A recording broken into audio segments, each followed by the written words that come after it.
Eh bien, bonjour à tout le monde et bienvenue à ce forum des médecines de l'âme de Colmar. La première fois que nous venons à Colmar, mais vous le savez peut-être pour les anciens, c'est le 10e forum des médecines de l'âme que nous organisons. Et je suis particulièrement content d'accueillir, comme je t'ai dit, un local de l'étape qui s'appelle Dupont, comme tous les Alsaciens. Non, Meyer, comme beaucoup d'Alsaciens. Et puis surtout, moi, ce qui me plaît beaucoup, c'est que Maurice est un vieux de la vieille, c'est-à-dire vraiment un pionnier du développement de la biodynamie, de l'agriculture biologique, fondateur de BioBernais. À quel âge maintenant ? 22e édition. 22e édition du forum de BioBernais, du salon BioBernais, et donc un expert, et c'est ça qui nous intéresse beaucoup dans les forums de médecine de l'âme, c'est d'avoir des gens qui ont de l'expérience, qui savent de quoi ils parlent, parce que dans leur voix, ils parlent de choses qu'ils ont expérimentées. Et Maurice, je vais te laisser nous expliquer tout ça. Pourquoi l'Alsace est une terre de biodynamie? Comment ça se fait? Steiner était pas loin, je crois, et toi, tu as chopé ça au vol et tu en as fait un outil merveilleux. Je te laisse la parole. Merci beaucoup de ta venue. Merci Gilles. Oui, bonjour à tous. Écoute, merci beaucoup Gilles, parce que on s'est rencontrés en 2019. Tu avais un stand à BioBernais, donc au salon que j'organise à Aubernais. Et déjà à l'époque, vous aviez une idée de faire un événement en Alsace. Donc 5 ans plus tard, on y est aujourd'hui. Donc félicitations, parce qu'on a toujours beaucoup de projets, mais on n'y arrive pas toujours. Et puis effectivement, merci pour cette invitation qui m'a un peu surpris. Il m'a dit, bon, c'est bien, on a besoin d'un Alsacien pour démarrer cette intervention. On n'a jamais rien fait en Alsace, donc voilà, je ne connais que toi. J'exagère par ici, et donc ça va être toi. Voilà. Donc j'ai eu le temps de réfléchir. Merci beaucoup pour voir un peu de quoi j'allais pouvoir vous parler. Je ne sais pas si vous êtes tous Alsaciens. Vous connaissez tout, je pense, non, vous connaissez la région. Donc Gilles m'a dit, tu fais comme tu veux, donc j'ai décidé de faire l'intervention en alsacien. C'est ça, Gilles? Donc, wir reden wieder schnell, weil es ist und wir sind ganz froh, dass ihr hier seid. Voilà, donc on voit qu'il y a quelques personnes qui comprennent, mais je pense qu'on va quand même repartir sur la langue officielle. Donc j'ai fait une petite trame pour pas me perdre. Donc félicitations pour l'organisation, merci de m'avoir invité, c'est déjà très bien. Et après la suite, c'était un peu mon histoire. Donc effectivement, moi mes parents étaient paysans en Alsace, globalement entre Strasbourg et Colmar, donc pas à 50 km d'ici, à une ferme agriculture tout à fait classique, pas spécialement ouvert sur des choses alternatives. Nous, on a été élevés avec les veaux, les vaches, les cochons à l'époque, parce que c'était très traditionnel. On avait tout à la ferme et toute la famille participait. Et effectivement, on n'avait pas trop droit à la parole, on avait le droit de travailler le soir en rentrant de l'école. Chez nous, c'était pas les devoirs qui nous inquiétaient, c'était tout le travail qu'il y avait, sortir dans les champs, désherber, s'occuper des animaux et toutes ces choses-là. Mais bon, c'était une belle enfance. Un seul truc, c'est que j'ai dû attendre que mes parents prennent la retraite pour pouvoir reprendre la ferme et pouvoir faire ce que je voulais, donc passer en agriculture biologique et biodynamique, parce que c'était pas vraiment dans l'air du temps. Donc en attendant, j'avais largement du temps devant moi, on n'était pas pressé. Et donc à l'époque, même en tant qu'adolescent, on se pose toujours des questions, d'où on vient, où on va, pourquoi cette terre est tellement compliquée. Et moi, ce qui m'intéressait, c'était de voir un peu le monde. Donc vous savez, les paysans à l'époque, on partait jamais en vacances en famille, ça n'existait pas, on avait des animaux. Donc moi, l'idée, c'est je veux sortir de chez moi et je veux voir comment ça se passe. Donc je me dis, il faut commencer modestement. Donc j'ai commencé modestement, j'ai préparé mon cheval et je suis parti faire un petit tour de France à cheval en 1985. Je me suis dit, bon, l'Alsace est rattachée à la France, donc c'est le premier pays que je vais visiter. Et donc je suis descendu tranquillement jusqu'à la Méditerranée, j'ai mis 3 semaines d'ici. Après, j'ai traversé les Cévennes, le Massif central pour aller vers l'Atlantique. Et de l'Atlantique, je suis reparti tranquillement en Alsace et je suis revenu 3-4 mois plus tard en ayant découvert ce fameux pays, la France. L'avantage, c'est la nuit, il fallait trouver l'hébergement et surtout à manger pour le cheval. Donc, je me retrouvais à aller dans les fermes la nuit ou je me retrouvais chez des cavaliers. Il n'y a rien qui était organisé. Tout était aussi au petit bonheur la chance, mais ça s'est très bien passé. Donc, un premier voyage magnifique. Il y avait des gens très accueillants à certains endroits et d'autres qui fermaient juste leurs portes, leurs volets, leurs fenêtres quand j'arrivais en se disant c'est qui je sais pas comment, cette personne perdue, quoi. Ça, c'était ma première expérience de voyage. En rentrant de là, hop, je continue à travailler à la ferme. C'est comme ça, hein, dans le monde agricole, vous savez, dès que vous êtes à la maison, en fait, vous participez aux travaux, aux tâches, et c'est tout à fait normal à l'époque. Et donc, j'ai préparé mon deuxième voyage, c'était les États-Unis. Parce qu'à l'époque, tout le monde disait, oui, les États-Unis, c'est notre modèle, c'est comme ça que ça va être chez nous dans 10 ans, 20 ans, 30 ans. Donc, je voulais quand même savoir et comprendre un peu comment c'était chez les Américains d'à côté. Et effectivement, un matin de juin, j'ai débarqué à New York. J'ai essayé de discuter avec les gens, j'avais appris l'anglais, et eux, ils parlaient pas anglais, donc je comprenais rien. Donc, ils parlaient américain, donc ça commençait bien. Et effectivement, j'ai fait le tour des États-Unis et du Canada en stop. Donc, en partant de New York jusqu'à la côte ouest, et puis en faisant tout le tour. Et j'ai découvert des gens, finalement, qui étaient très sympathiques, qui me prenaient facilement en stop, qui m'hébergeaient chez eux quand c'était possible, qui me recommandaient à d'autres personnes qui allaient me récupérer au bord de la route pour m'héberger, me faire visiter des choses, m'inviter au restaurant. Donc j'étais relativement surpris, effectivement, par cet accueil américain. Et en même temps, j'ai quand même réussi à survivre avec la malbouffe américaine. Ça, c'était dur, hein, pendant 2-3 mois. Par contre, le pays est très joli, il est vaste, il est immense. Les relations culturelles, c'est vraiment un autre monde, donc c'est compliqué, hein. J'ai eu la chance d'aller dans des fermes, donc des très grandes fermes, des très petites fermes, et de vivre un peu avec le monde agricole de là-bas.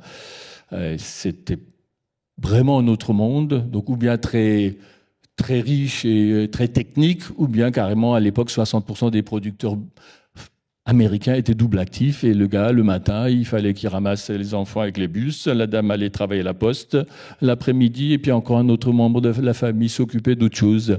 Donc c'était un autre monde. Donc, mais c'était très intéressant. Et à l'époque, en Californie, il y avait déjà les débuts d'un mouvement d'agriculture biologique, donc c'était intéressant de rencontrer les gens. Et effectivement, ça avait commencé dans les années 60 chez eux. Donc, il y avait des producteurs en Californie, et c'était la référence mondiale à l'époque pour les techniques d'agriculture biologique.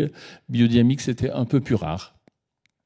Voilà, donc après avoir passé quelques mois chez les Yankees, là, donc je suis revenu.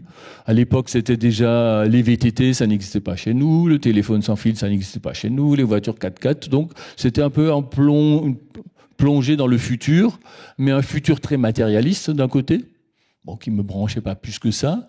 Et en même temps, j'ai rencontré, quand j'allais dans des fermes, au moment du repas, les gens s'arrêtait pour réciter des extraits des versets de la Bible, et tout le monde s'agenouillait par terre à côté de la table. Et donc moi j'étais comme un surpris, je suis resté tétanisé sur ma chaise, et je comprenais pas, donc on était vraiment dans un autre monde.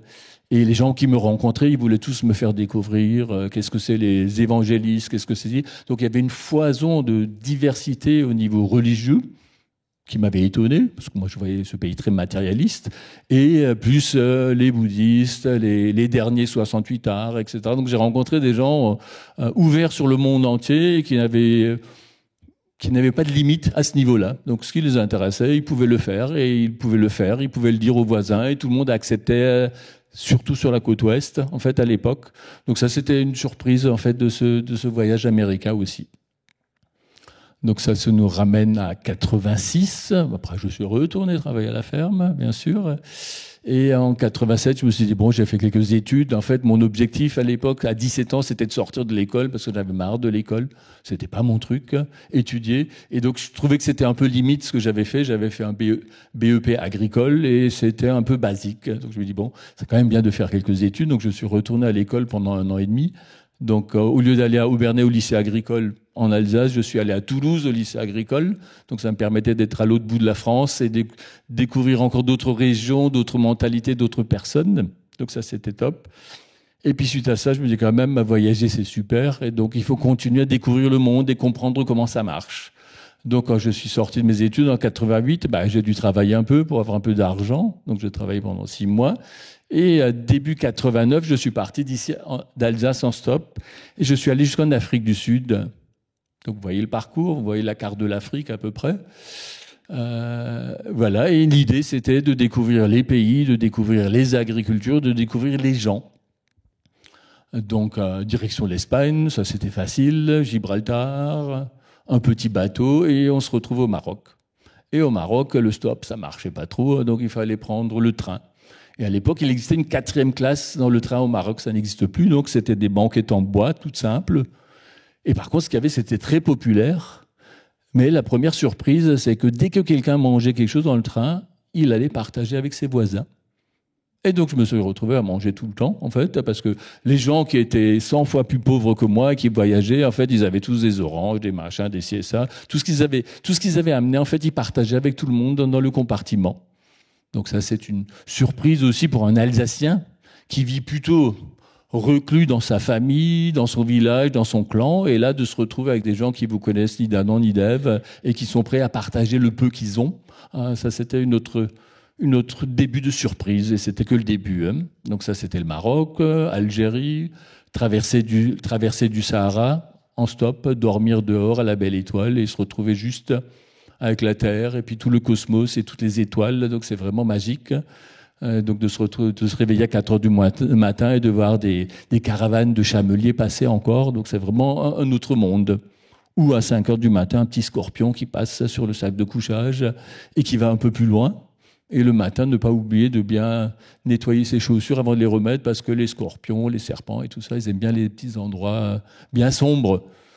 Donc là, c'était super. Donc vraiment une traversée du Sahara géniale. C'était facile. Hein. De toute façon, dans le Sahara, c'est simple. Si les gens ne vous prennent pas, vous êtes mort.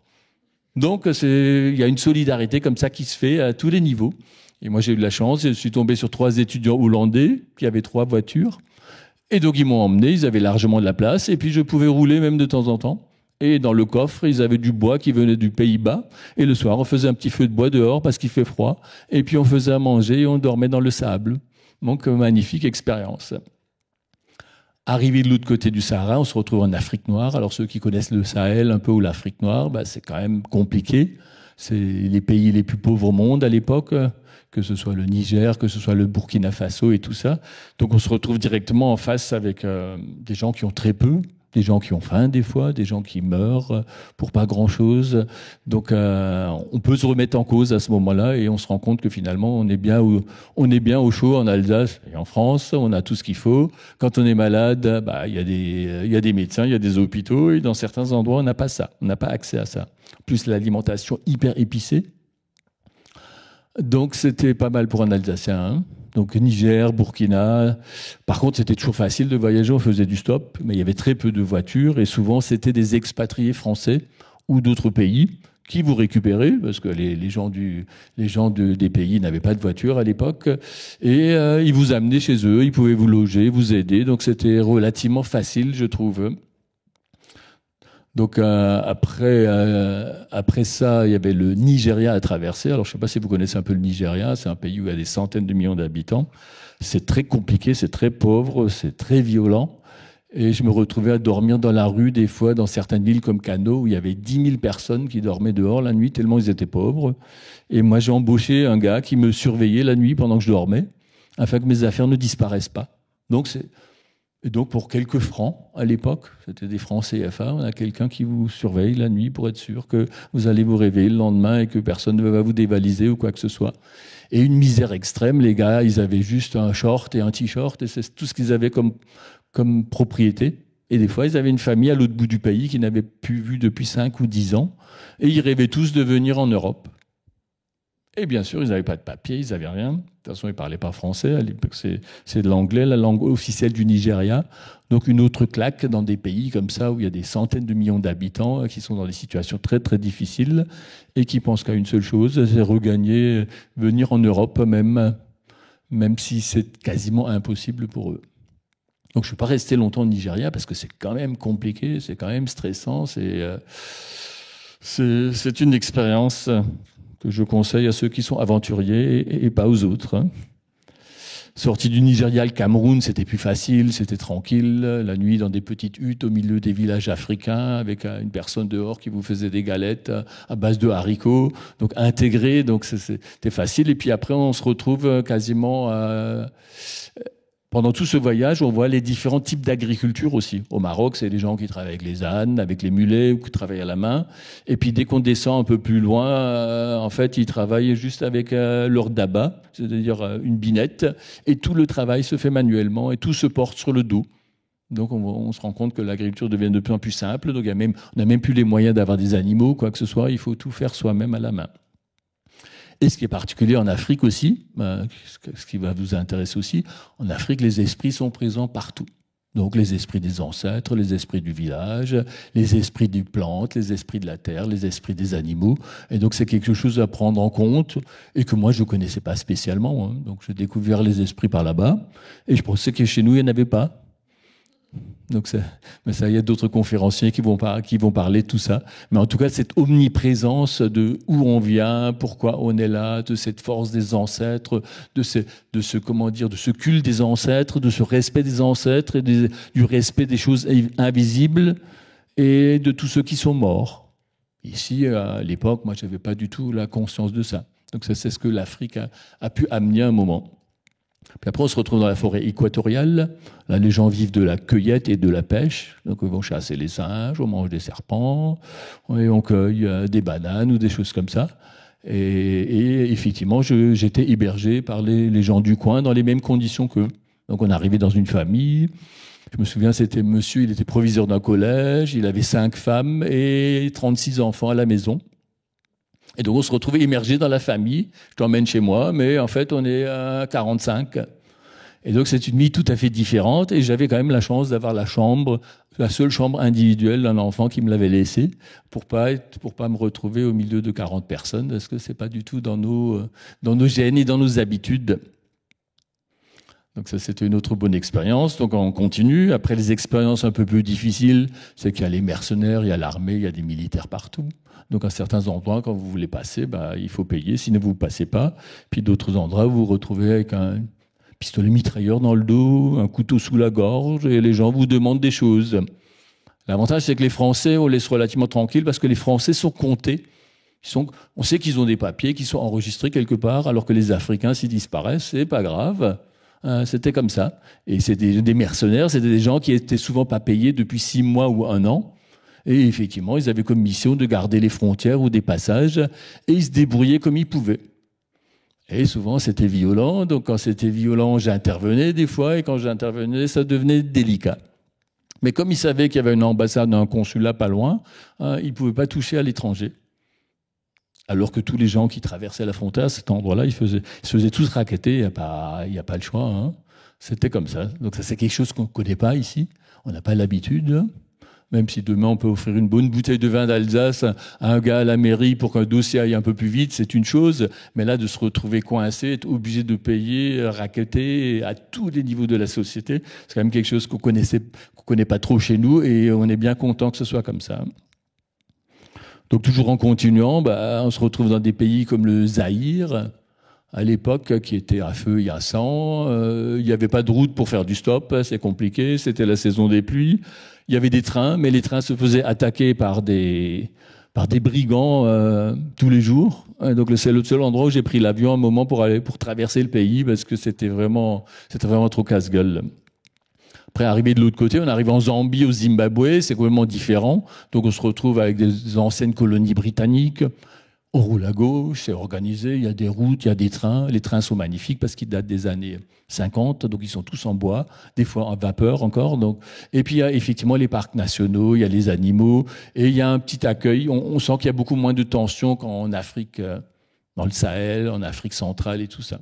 Donc j'ai essayé d'éviter à l'époque quand même les pays qui étaient en guerre, à gauche, à droite, l'Angola, le Mozambique et quelques autres. Parce que là, j'ai rencontré quelques routards qui revenaient, ils avaient des trous de balles dans le sac à dos. Je me suis dit, bon, c'est peut-être pas quand même, on va pas être assez fou pour aller dans ce genre de pays où on est complètement en guerre, parce que la vie, c'est quand même quelque chose de précieux. Et quelque chose qui impressionne toujours en Afrique, c'est que les gens rigolent, ils sont souriants. Alors, ils ont rien. Moi, des fois, je calculais la valeur de ce que j'avais dans mon sac à dos entre mes 2 appareils photo, ma pompe suisse pour purifier l'eau, pour pas tomber malade, mes machins bidules, le sac de couchage super technique, le sursac de couchage. Et même s'ils avaient travaillé 10 ou 20 vies, ils n'auraient jamais réussi à se payer ça. Et donc, ce décalage quand même entre ces gens très pauvres et puis nous. Et en même temps, ils vous accueillent, ils vous donnent à manger, ils sourient. C'est impossible de rester assis pendant une demi-heure quelque part sans que personne vienne vous s'asseoir à côté de vous en vous demandant si ça allait et si vous aviez un problème. Et pourtant, matériellement, ils n'avaient pas grand-chose. Donc c'est quand même une grande leçon pour nous qui vivons dans un monde privilégié, en fait, d'avoir tous ces gens-là qui sont toujours attentifs aux autres, qui font toujours attention, qui sont prêts à partager le peu qu'ils ont. Ça, c'est encore une autre leçon, en fait, hein, de toute cette aventure. Après, on se retrouve vers le sud, Zambie, Zimbabwe, magnifique, facile. Et puis l'Afrique du Sud, à l'époque, sous le système de l'apartheid, quand même. Donc là, on se retrouve dans un pays entier qui est cloisonné. Et effectivement, je traversais les homelands interdits aux étrangers, et ça se passait toujours bien. Donc les gens, donc c'est les blacks qui me prenaient en stop, ils demandaient aux gars qui étaient assis à côté d'eux de se mettre derrière sur le pick-up, et j'avais la place de choix, et ils me déposaient là où il fallait. Donc j'ai jamais eu de soucis, je suis allé visiter Soweto, les homelands et toutes ces choses-là, et ça s'est toujours super bien passé. Donc toujours un accueil magnifique, alors que le pays était en tension. C'était les dernières années de l'apartheid et on sait qu'il y avait des manifestations, c'est un pays très violent. Il y a X, même aujourd'hui encore, il y a je ne sais pas combien de meurtres tous les jours. Et on fonctionne un peu différemment. Donc ça veut dire qu'en voyageant, on devient un peu philosophe par rapport à sa propre vie, par rapport à la vie des autres, par rapport à la valeur de la vie. Et effectivement, au passage, on voit des gens mourir aussi, hein. Je me souviens au Nigeria, le matin, il y avait un camion qui passait, il ramassait les cadavres des gens dans la rue. Donc quand vous assistez à ça, c'est compliqué, hein. Quand j'étais au Cameroun, j'avais trouvé une chambre dans une mission et dans la chambre d'à côté, il y avait deux petites filles de 8-9 ans qui étaient arrivées, qui étaient malades, personne ne savait ce qu'elles avaient. Il n'y avait pas de médecin, il n'y avait pas d'hôpital, il n'y avait rien. Les petites filles sont mortes dans la nuit, juste dans la chambre d'à côté. Donc ça calme un peu. Voilà, donc l'Afrique du Sud, ça s'est super bien passé, c'est un très beau pays, c'est magnifique. Il y a des gens qui m'ont pris en stop, qui m'ont invité chez eux après, et donc j'avais des points de chute partout, et les gens me faisaient visiter tout le pays, parce qu'ils étaient fiers de leur pays. Et voilà, et ce petit voyage s'est fini comme ça. Donc vous avez vu que le récit africain est un peu plus long que le récit américain. Ça veut dire que c'est beaucoup plus difficile, c'est beaucoup plus hard, mais on apprend beaucoup plus de choses par rapport à la sensibilité, par rapport à la vie, par rapport à tout ce qui se passe. Donc du coup, quand on voyage beaucoup, on connaît la vie, on la voit comme ça, on revient en France, on se dit mais qu'est-ce que je vais faire de ma vie ? Parce qu'on rêve tous d'améliorer le monde, d'améliorer les choses, et on se rend compte qu'on est pris dans un système et que notre marge de manœuvre, finalement, elle est relativement faible. Moi, donc, dans mes études agricoles, j'avais déjà choisi agriculture biologique. J'étais le seul à l'époque. Et donc, c'était pas du tout dans l'air du temps. Au contraire, c'était très mal vu dans le monde étudiant, dans le monde agricole, de choisir agriculture biologique. Donc, en 1987, on revient un peu en arrière. Donc, j'ai fait un stage en agriculture biologique à la ferme Dure en Alsace. C'est une ferme qui avait commencé dans les années 70 et qui était très connue. Donc, Raymond Dure, c'est le monsieur qui a créé le syndicat bio-régional à l'époque. C'est le monsieur qui a créé la marque Alsace Bio, qui a fait tout plein de choses. Et donc, j'ai eu la chance d'être en stage avec lui et de découvrir que l'agriculture biologique, ça pouvait nourrir des paysans, ça pouvait faire une approche différente et surtout, ça respecte le consommateur aussi et l'environnement. Donc ça, c'était une belle découverte déjà pendant mes études. Après, en 88, j'avais une amie à l'époque qui était professeur Waldorf à Paris dans les écoles, et donc qui était très branchée Steiner et tout ça. Et elle avait une bibliothèque incroyable, des centaines de livres, Steiner, Gurdjieff, Krishnamurti, Graf Durkheim, etc., tous les grands noms que vous connaissez. Et j'ai passé des semaines et des mois à lire tout plein de livres. Vous m'imaginez enfermé dans un appartement à Paris avec une bibliothèque. Et à la fin, j'avais tellement lu que tout se mélangeait et que je m'en sortais pas. Et donc, je revenais à la campagne et j'allais retourner travailler à la ferme à nouveau pour m'éclaircir les choses. Ça veut dire que ça faisait beaucoup de connaissances, ça faisait beaucoup de choses différentes et c'est compliqué à digérer d'un coup. Et le livre que dans la ferme bio, la Raymond Dure m'avait passé, le premier me dit, tiens, si tu veux comprendre un peu la biodynamie, parce qu'en Alsace, les gens savaient un peu ce que c'était. On n'est pas loin de l'Allemagne, on n'est pas loin de la Suisse, donc historiquement, on a un petit lien. Il m'a dit, tiens, déjà avant de lire un livre de biodynamie, tu vas lire ça, donc c'est Steiner, La science de l'occulte, je sais pas, 400 pages. Et là, je lis ça d'une traite, je ferme le livre, je dis, j'ai rien compris. La seule chose que j'ai compris, c'est que derrière tout destin, derrière la Terre, il y a eu des mondes d'avant, il y aura des mondes d'après, et en fait, tout peut s'expliquer quelque part et tout a un sens. Et à ce moment-là, toute la vision de la vie change. Bon, c'était le premier livre, après il y a eu tout plein d'autres qui ont suivi, et ça c'était le début. Et donc en revenant d'Afrique, qu'est-ce que je me dis? Ce serait bien de faire quelque chose de positif pour le monde, et donc de faire de l'agriculture biologique, et encore mieux de l'agriculture biodynamique. Pourquoi souvent on l'oublie en fait, la naissance de l'agriculture biologique moderne, c'est 1924, c'est la naissance de l'agriculture biodynamique. Donc dans les années 1920, vous vous souvenez, c'était la fin de la Première Guerre mondiale, on avait des usines pour faire les bombes. Pour les bombes, c'est le nitrate, c'est le nitrite, c'est l'azote qu'on utilise, et en fait en agriculture chimique, c'est le même élément qu'on utilise pour pousser les plantes. Donc ça veut dire que les usines de la guerre, il fallait les recycler, et donc on les recycle en agriculture. La plante pousse plus vite, mais elle est plus fragile, donc elle est facilement malade. La sève est déséquilibrée, donc elle attire tous les insectes du coin. Heureusement que la recherche militaire nous a prévu tout plein de gaz de combat, des défoliants, des insecticides et tout ça. Et en fait, c'est à nouveau la recherche militaire qui fait que tous ces pesticides sont développés, et on arrive vers une agriculture moderne. Et en 1920, il y a des gens qui s'inquiétaient, entre autres en Allemagne, et ils avaient demandé à Rudolf Steiner, qui avait déjà créé l'anthroposophie à l'époque, de réfléchir à un nouveau modèle agricole qui ne soit pas un modèle artificiel. C'est ce qu'il a fait. Donc il a fait des expériences pendant 2-3 ans au Goetheanum à l'époque. Donc on est juste à 70 ou 80 km là, du Goetheanum. Et Steiner dit, c'est simple, j'accepte ce défi, parce que l'être humain a besoin d'une alimentation adaptée à sa nature, à la nature humaine, pour pouvoir continuer à évoluer spirituellement. Et donc, il a fait ce nouveau programme d'agriculture biodynamique. Il l'a présenté en juin 1924 à Koberwitz. Koberwitz, c'est en Silésie, ça faisait partie de l'Allemagne à l'époque. Maintenant, ça fait partie de la Pologne. Et il avait rassemblé, je ne sais pas, 150 ou 200 personnes à un forum, là. Et donc, pendant 5 jours, il a parlé d'agriculture, mais d'une façon, les gens ne s'y attendaient pas. Donc il parlait bien sûr de l'équilibre entre les plantes et l'élevage, il parlait bien sûr de la rotation des cultures, il parlait des légumineuses qu'il faut entretenir, ne pas mettre de produits chimiques de synthèse, parce que c'est pas adapté à l'être humain, on sait qu'il y a tellement d'inconvénients dans les produits chimiques de synthèse. Il parlait de tout ça, mais il parlait aussi d'autres choses, il parlait de l'agriculteur comme quelqu'un qui est entre le terre et le ciel, et qui était en lien avec les forces invisibles, et que son objectif, c'était de dynamiser ces forces invisibles. Et donc les fameuses préparations, c'est des préparations à base de plantes souvent, qui sont relativement compliquées à élaborer, c'est quasiment de l'alchimie. Ces préparations, on les utilise pour quasiment diriger des énergies qui viennent du cosmos en direction de notre petit compost.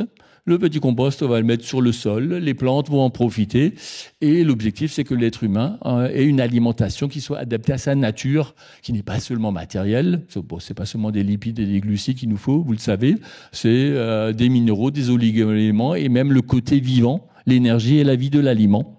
Et ça fait toute la différence, quoi.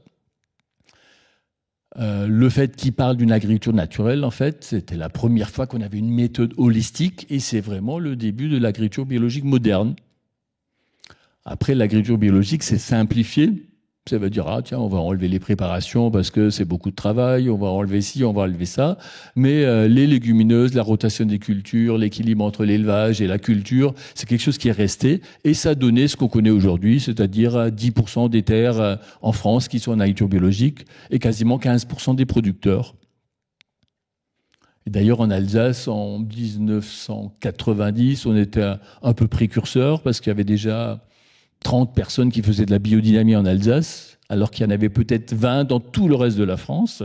Donc là, on voyait l'influence en fait du voisinage allemand et suisse, parce qu'eux, ils étaient structurés, donc on pouvait aller chez eux. Et donc cette biodynamie, c'est vraiment le début de l'agriculture biologique moderne.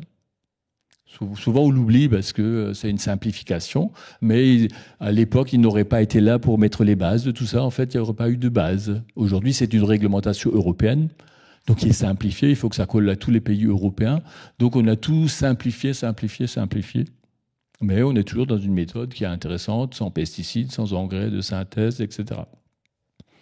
Voilà, donc à l'époque, l'objectif de Steiner était clair, il fallait une nourriture vivante qui soit adaptée aux êtres humains, et donc à leur côté sensible, tout ce qui est invisible, il faut que tout soit nourri parmi eux, en eux, pour qu'ils puissent continuer à évoluer, à faire leur évolution.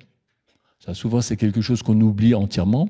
Et effectivement, l'effet de ces préparations, donc vous savez, le cosmos est autour de nous et les influences de toutes les planètes, du Soleil, et tout ça, c'est connu, ça vient sur la Terre tout le temps. Et l'idée, c'est de les capter correctement et même de pouvoir redonner un message positif dans l'autre sens. Donc ça va très très loin en réflexion. Et donc même souvent, il y a quelques biodynamistes dans la salle ou anciens biodynamistes, on n'est pas toujours conscient de ça, que c'était vraiment la base de la biodynamique, c'est l'être humain et son alimentation et surtout son développement personnel via l'alimentation. Donc quand on commence à étudier tout ça, effectivement, on voit les choses différemment. Et c'était clair qu'à partir du moment où j'avais la possibilité de reprendre la ferme de mes parents, c'est ce que j'allais faire, quoi. Entre-temps, ils ne voulaient toujours pas prendre la retraite, donc j'ai continué mes études en 90 et j'ai fait une formation en agriculture biologique. Et l'avantage, c'est que la biodynamie faisait partie des bases. Donc c'était à Carpentras à l'époque. Donc c'était quand même rare que dans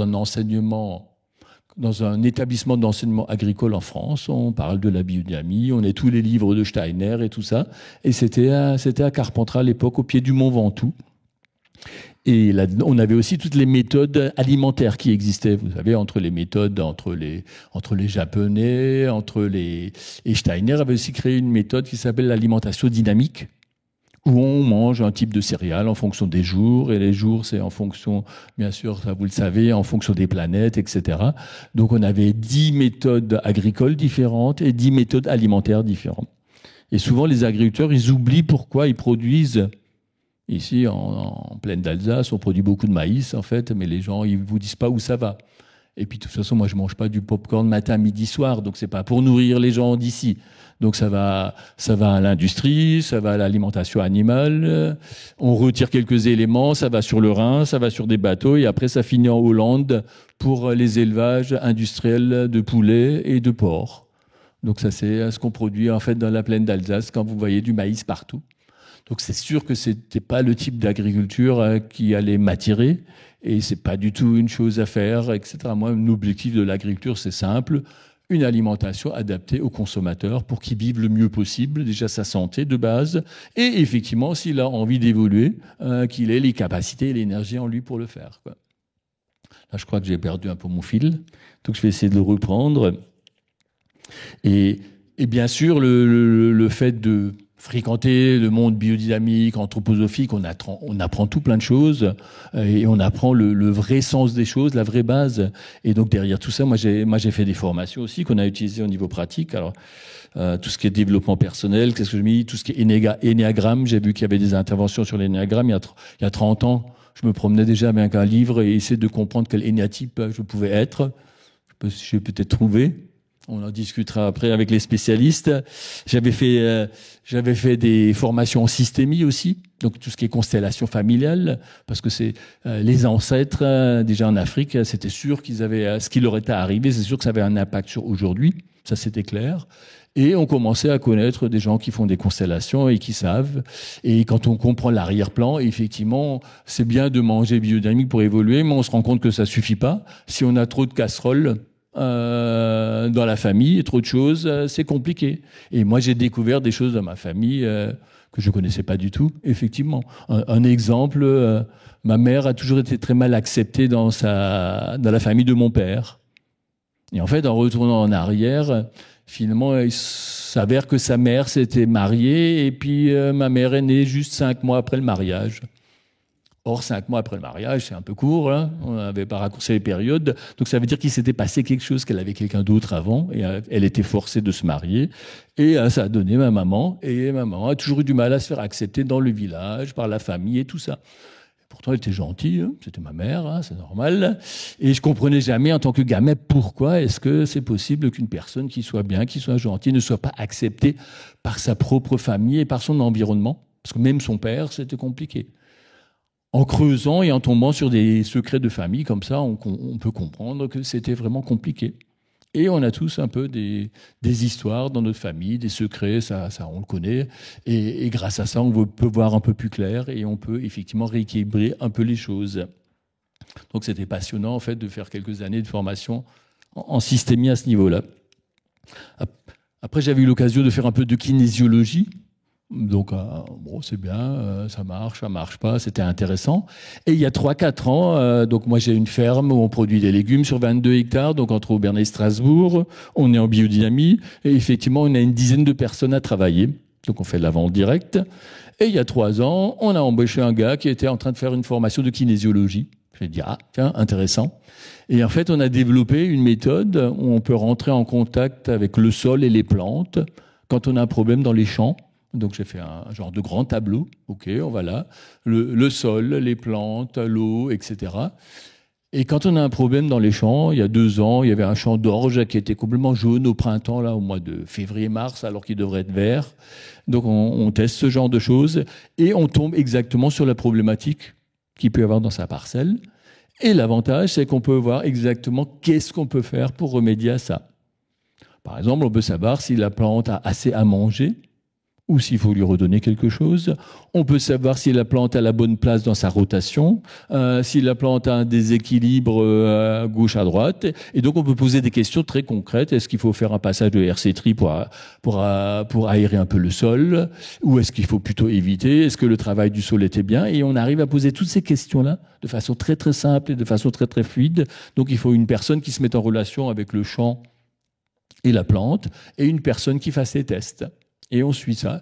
Et l'avantage, c'est que moi, j'ai 30 ans, je suis dans ma 34e campagne agricole, donc j'ai de l'expérience déjà.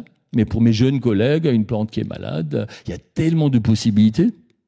Alors, les animaux, c'est encore plus compliqué, les êtres humains, c'est encore plus compliqué, mais déjà une plante que souvent, on ne savait pas comment réagir.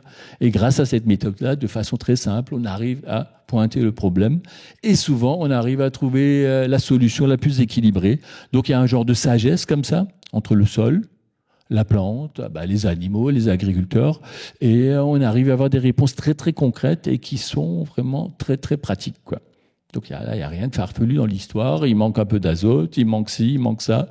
Quelle unité, combien? 20 unités, 10 unités, sous quelle forme? Est-ce qu'il y a eu trop d'eau à l'arrosage? Est-ce qu'il faut plus arroser, moins arroser? Est-ce que c'est trop sec? Et il y a des réponses nettes et directes à chaque fois avec ce système de kinésiologie. Quand on fait ça avec des animaux, ça marche de la même façon, mais c'est un peu plus compliqué. Parce que l'animal est doué d'âme, d'émotion, et donc souvent on se retrouve en lien avec l'éleveur. Et donc à ce moment-là, c'est pas sur l'animal qu'il faut agir, c'est sur l'éleveur. Et là, il faut que l'éleveur soit ouvert et il soit d'accord. Donc c'est un peu plus compliqué, quoi. Donc en faisant quelques petites formations en kinésiologie, je m'attendais pas du tout à pouvoir utiliser cette méthode en fait au niveau agricole de façon pratique et concrète, quoi. Donc aujourd'hui, on est au stade de l'expérimentation. Ça fait 2 ou 3 ans qu'on fait ça. Et donc j'essaie de former mes collaborateurs. Donc j'ai 2 jeunes associés au niveau de la ferme parce que eux, ils ont moins d'expérience. Et donc dès qu'il y a un truc qui va pas, on peut regarder et on peut voir. On peut faire un certain nombre de choses différemment de façon beaucoup plus scientifique. C'est-à-dire on peut faire une analyse de sol. Donc on fait le prélèvement, on envoie une analyse de sol, on regarde ce qu'il y a dans le sol. Après, on fait une analyse de la sève de la plante et on regarde ce qu'il y a dans la sève. Et effectivement, il y a des écarts. Et donc, on peut chercher de façon scientifique les mêmes réponses que la kinésiologie. L'avantage de la kinésiologie, ça dure 10 minutes et ça coûte pas cher. De façon scientifique, les derniers échantillons qu'on a envoyés à l'analyse, on les a envoyés aux États-Unis au mois de février. On attend la réponse. Donc, c'est des choses qui sont compliquées, qui coûtent cher. Les analyses de sève, on va les faire. Et on peut trouver les mêmes réponses en quelques minutes, quoi. Par contre, pour nous, c'est intéressant de valider les réponses qu'on trouve par les systèmes scientifiques actuels. Et en fonction des agriculteurs, vous allez pouvoir lui conseiller, va plutôt faire une analyse, une deuxième analyse, une troisième, surtout si tu as les sous pour le faire. Et à d'autres, on va peut-être conseiller un système simple. Tu vas aller dans ton champ, on va te mettre en relation avec ton champ et ta culture, et on va voir quel est le problème, quoi. Donc toute cette démarche en fait d'agriculture biologique, d'agriculture biodynamique, de formation, de développement personnel, etc., ça amène à appréhender les choses différemment et trouver d'autres méthodes. Je ne sais pas si quelqu'un est un maître du temps, parce que j'ai rien sur moi pour vérifier. Serge? D'accord, et on a jusqu'à... D'accord, super, merci. Voilà, donc ça c'est des exemples concrets de ce qu'on peut faire. Et d'ailleurs au niveau de ma ferme, l'objectif c'est de la transmettre. Et donc, j'ai des jeunes associés qui ont fait des formations d'agriculture biodynamique, donc ce qui est très bien. Et donc, l'objectif, c'est très simple, c'est de pouvoir transmettre la ferme, mais en agriculture biologique et biodynamique. Premièrement, créer quelque chose pour le laisser perdre, après, c'est un peu dommage. Et par contre, créer quelque chose pour qu'après, ça retourne en maïs conventionnel, c'est un peu dommage aussi. Donc là, l'idée était très simple, c'est vous voulez venir, vous voulez vous installer, ok.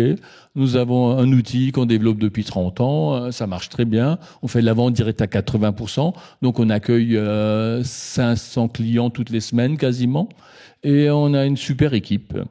Et un autre truc qui est important là, avec le côté invisible, c'est les relations humaines. Donc nous, l'objectif, c'est de faire de l'agriculture, bien sûr, pour nourrir les gens, mais surtout nourrir la relation. Et premièrement, si entre les associés, ça marche pas, dans l'équipe, ça peut pas marcher. Donc on fait un travail régulier, on se retrouve et on se fixe des objectifs très précis et concrets. Et quand on a un problème avec quelqu'un, souvent le problème, c'est pas la personne. La personne, elle était là à ce moment-là quand vous aviez un problème. C'est de voir où est le vrai problème. Et surtout, la vraie question, c'est quel est notre projet ensemble et dirigeons-nous ensemble vers ce projet. Et je peux vous dire qu'à partir de ce moment-là, les choses deviennent beaucoup plus fluides. Parce que sinon, dès que vous mettez 5 ou 10 personnes ensemble, ils ont tous leurs aventures, ils n'ont pas tous fait des constellations systémiques pour éliminer tous leurs problèmes, pas encore, ça se saurait, et chacun a des attentes différentes et souvent ne les exprime pas. Donc quand on a fait un peu de formation en énéagramme et on sait à peu près quelle énergie mobilise les gens, c'est plus intéressant. Quand on connaît un peu leur signe astrologique et surtout qu'eux-mêmes ils le connaissent, on sait aussi comment ils peuvent fonctionner, c'est plus intéressant. Donc tous ces éléments qu'on a fait, en fait, on les utilise. Et notre objectif, c'est vraiment qu'il y ait une harmonie humaine dans ce cadre-là, parce que faire de l'agriculture biologique et biodynamique dans la violence dans une équipe, ça n'a pas vraiment de sens. Vous savez, les choses subtiles sont perturbées très rapidement par les choses subtiles. En agriculture biodynamique, je ne sais pas si vous connaissez les tests des cristallisations sensibles. Steiner avait parlé à une époque, vous prenez un genre de sulfate de cuivre, vous mettez ça sur un élément et vous voyez si c'est équilibré, pas équilibré. En fait, vous avez une image globale du produit. Et le produit, ça peut être le sol, ça peut être une carotte, ça peut être le sang humain, ça peut être tout plein d'autres choses. Et donc, quand on fait ce type de test, on tombe toujours sur des surprises. Et à l'époque, il y avait un laboratoire en France, il dit, OK, on va faire du test sur le pain. Donc, ils ont pris du pain conventionnel, baguette classique, etc. Ils ont pris du pain bio et ils ont pris du pain biodynamique. Le plus joli résultat, c'était le pain conventionnel.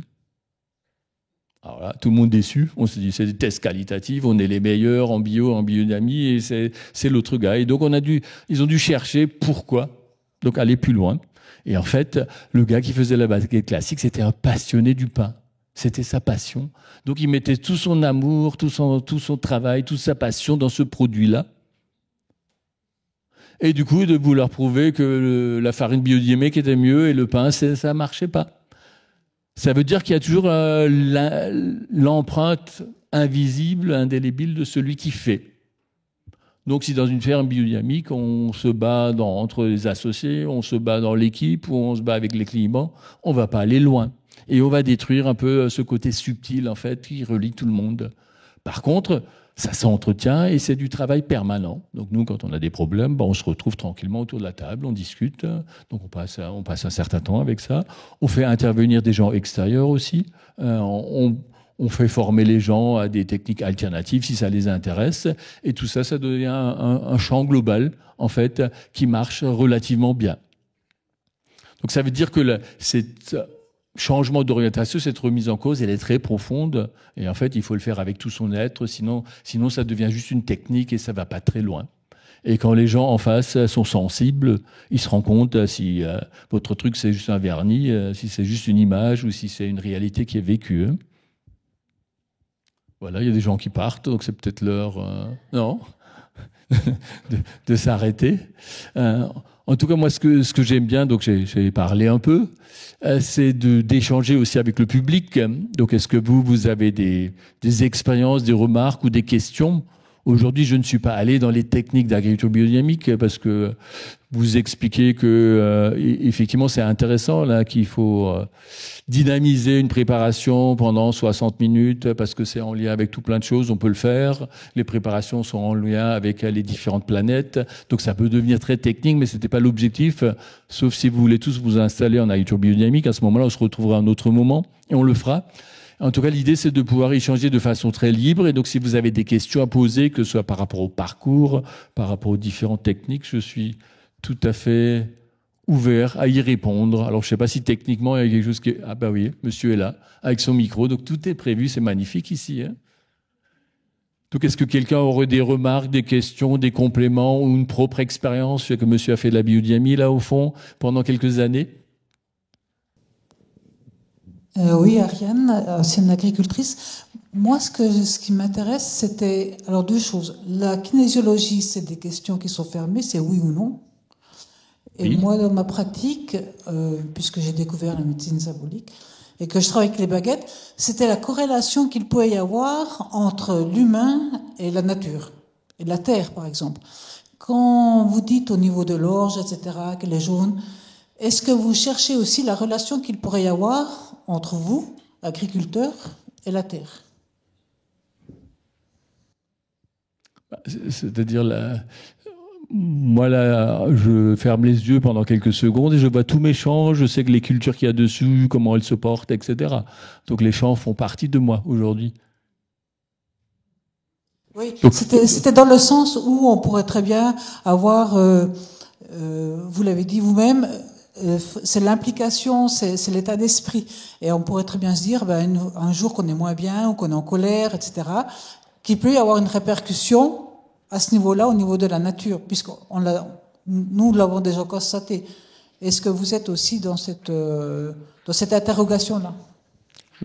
Pas vraiment, pas vraiment. Mais je découvre un autre aspect auquel j'avais pas pensé, effectivement, quoi. Bonjour, donc moi je suis Corinne, ça fait 21 ans que je pratique la kinésio, que j'ai travaillé avec les animaux, avec les humains, et pour rebondir sur le questionnement par rapport à la kinésiologie, évidemment qu'on va poser la question par rapport à ce que nous on dégage, quelle est l'influence qu'il va y avoir sur la terre, sur les légumes ou les plantes en général ou les arbres. Et obligatoirement, on va avoir à la fois des réponses sur qu'est-ce qu'on peut apporter, nous, en tant qu'individus, dans l'aspect énergétique, émotionnel, et toutes les autres possibilités plus matérielles, plus, au niveau des ingrédients, au niveau des matières à apporter sur le terrain. Oui, effectivement. Et puis bon, moi, je l'ai mis un peu en place au niveau de notre ferme il y a 2 ans pour des réseaux aussi de transmission. C'est-à-dire, quand on a l'expérience, en fait, cette orge qui était jaune, je savais ce qu'elle avait, quel était son problème, parce que j'avais fait une erreur l'année d'avant, parce qu'on n'avait pas le choix, il aurait fallu faire un travail spécifique avant d'implanter cette céréale, et les conditions météo ne le permettaient pas. Et donc, je savais qu'on n'était pas dans les meilleures conditions, qu'il allait y avoir quelque chose. Mais le fait d'utiliser cette méthode, ça me permet dans la transmission de former beaucoup plus facilement en fait mes collègues et mes associés pour voir, tiens, il y a un symptôme et on va aller voir qu'est-ce qu'on peut faire, quoi. Parce que c'est quelque chose de subtil, c'est quelque chose qu'on vit. La ferme fait partie de moi. Moi, je sais déjà ce que je vais mettre sur les parcelles l'année prochaine, l'année d'après. Je peux retrouver ce que j'avais avant. Donc, c'est un vrai organisme vivant global qui fait partie de nous. C'est comme les enseignants en Waldorf qui connaissent tous leurs enfants par cœur et qui vivent avec eux et qui pensent à eux même quand ils travaillent pas. Ils font partie de ce champ particulier. Et la ferme fait partie de ça chez nous, quoi.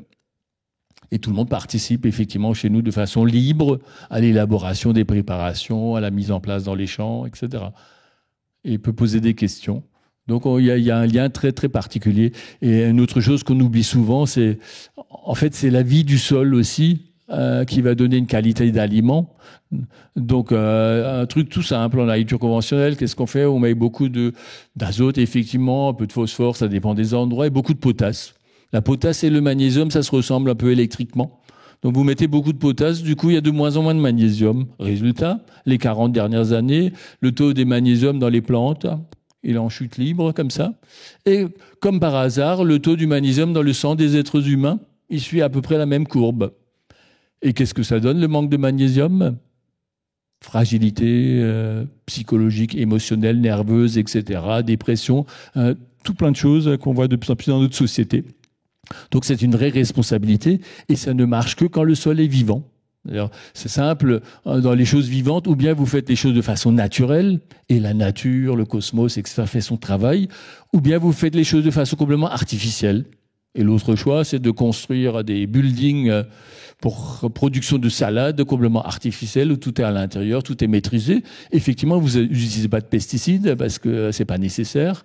Tout est contrôlé, mais c'est beaucoup d'eau, c'est beaucoup d'énergie et vous allez vendre quelque chose qui ressemble à de la salade, mais qui vous nourrit pas du tout. Et moi, quand un aliment est complètement chimique ou artificiel, moi, ça me fatigue même quand je le mange. Quand on fait un peu attention au ça fatigue, la digestion fatigue, tout fatigue, alors qu'un vrai aliment, en fait, il est censé vous équilibrer. Donc il y a un vrai défi comme ça entre la vie du sol, l'agriculture, la santé humaine. Donc là, on va vers des choses plus simples que le subtil, mais la santé humaine, elle est vraiment en jeu aujourd'hui. Et c'est vrai qu'aujourd'hui, les gens sont capables de dépenser 2 fois plus pour la santé que pour l'alimentation. Or, l'alimentation, c'est quand même une base de la santé. Après, acheter des produits de bio ou biodynamique tout seul, ça suffit pas. Il faut connaître l'équilibre alimentaire, il faut le mettre en place. Et effectivement, s'il y a un problème, il faut voir. Il faut cuisiner les choses correctement dans des ustensiles de qualité. Donc c'est toute une démarche que beaucoup d'entre vous connaissent, parce que sinon vous seriez pas là aujourd'hui, et qu'il faut faire. Donc chaque chose demande une remise en cause, chaque chose demande une recherche d'information, une formation, et de changer des habitudes. Et vous savez que l'être humain est est formé de ses habitudes. D'ailleurs, on voit les habitudes alimentaires quand on va dans d'autres pays. C'est compliqué de s'adapter. Donc, des choses que les gens trouvent extra. Je me souviens quand j'avais pris le train, à un moment, c'était au Congo, Brazzaville. Il y a un gars qui était très content. Il est venu m'offrir, il est venu avec un morceau de, qu'est-ce que c'est, de bois de palmier. Et à l'intérieur, il y avait tout plein de verres blancs énormes. Et pour eux, c'était des vraies, pâtisseries. Donc moi, je rêvais des éclairs à l'époque parce que ça fait des mois que j'avais pas mangé de pâtisserie bien de chez nous. Et puis le gars, il est venu m'offrir tous ces verres blancs bien vivants, bien machin, etc. en disant, on va passer un bon moment à croquer ces trucs vivants ensemble. Donc les habitudes alimentaires, c'est quelque chose. Et quand on se remet en cause, moi je vois souvent les gens qui viennent au salon bio, etc. C'est tellement d'efforts aujourd'hui de se remettre en cause, de changer, de mettre les choses en place pour soi et pour la famille. Mais il n'y a que comme ça que ça marche. Sans effort, ça marche pas. Si, sans effort, il y a la souffrance. Vous avez le choix. Ou bien vous faites des efforts à un moment, vous avancez, vous progressez, ou bien vous souffrez de tout ce qui ne va pas, de la santé, de la famille et de toutes ces problématiques. La parole est à vous. Oui, bonjour, je m'appelle Audrey, je suis installée depuis pas très longtemps en plantes médicinales et fleurs comestibles, donc sur la commune de Gaïsouz en montagne. Et je fais mes plants et je fais aussi quelques plants potagers et je voulais exprimer l'importance de faire les choses aussi en conscience. Donc, voilà. Et je mets personnellement de la musique à mes plants, donc ça fait rire beaucoup de monde, mais je trouve qu'ils sont beaucoup plus résistants en fait aux maladies et au climat montagnard que j'ai là-haut, quoi. Et quand j'en vends aux gens, en fait, ils disent qu'ils ont des plants fantastiques et ils me disent que ça se voit ce que je transmets à travers mes plants. Donc voilà. Et voilà, j'ai un peu d'émotion à dire ça. Et donc voilà, je pense que notre lien à la nature est tellement énorme et on ne s'en rend pas compte. Et c'est quelque chose que tout le monde devrait ressentir. Et quand on transmet ça avec nos plants ou ce qu'on donne, ou les agriculteurs, c'est une partie de nous-mêmes. Et je suis désolée, hein, vraiment. Et, voilà. Respirez profondément. Oui, c'est ça. C'est pareil aussi en public. Et même quand on a soi-même la chance d'avoir un petit jardin, de faire les choses en conscience, je pense qu'après, les résultats l'énergie qu'on a par rapport à notre alimentation, elle est aussi décuplée. Donc voilà. Et c'est comme si on faisait un champ d'énergie et de protection, en fait. Voilà. Souvent, on a le mot bienveillance comme ça. On veille au bien aux siens et aussi à ceux des autres. Donc effectivement, donner une alimentation. Vous savez, des fois, il y a des paysans, ils disent les trucs que je produis, je les mange pas. J'ai mon jardin et je fais mon propre truc dans mon jardin pour moi. Donc c'est compliqué de vivre avec ça. Donc nous, on a choisi de vivre ça autrement et complètement. Et effectivement, les gens qui ont une sensibilité, qui ont une démarche, ils le ressentent. Ils ressentent la différence de ce que vous avez fait. Ils ressentent ça dans les aliments. Et même Steiner parlait déjà de fait de manger en conscience et de digérer les choses de façon consciemment. Et donc, quand on le fait consciemment, premièrement, on a la gratitude par rapport à ceux qui ont produit les choses, qui ont fait tous ces efforts, et on change complètement son point de vue par rapport à l'alimentation, et on facilite complètement sa digestion. Au moins, ça nous reste pas sur... Voilà. Donc, il y a tout plein d'expressions comme ça dans la langue française aussi, ou quelque chose qui te reste sur l'estomac, c'est quelque chose qui a pas passé. Et effectivement, le fait de le faire consciemment, c'est autre chose. Mais aujourd'hui, ça intéresse 1 ou 2 pour 3% de la population, c'est déjà bien. Le produit bio, ça intéresse 10-15% de la population. Et puis après, il y a d'autres qui sont libres d'être moins intéressés, d'être moins subtils, quoi. Ici, ne viennent que des gens branchés, intéressés, donc c'est pour ça que c'est facile d'échanger par rapport à toutes ces choses-là, et c'est pour ça qu'il y a le respect même devant votre émotion là, quand vous parlez de votre métier et tout ça. Je crois qu'on est presque au bout. Hein. Merci beaucoup en tout cas pour votre attention et pour vos échanges. Et puis je reste encore une partie de la journée, donc on pourra se croiser dans les couloirs, autour des stands, autour du bar, etc. Merci, à bientôt, au revoir.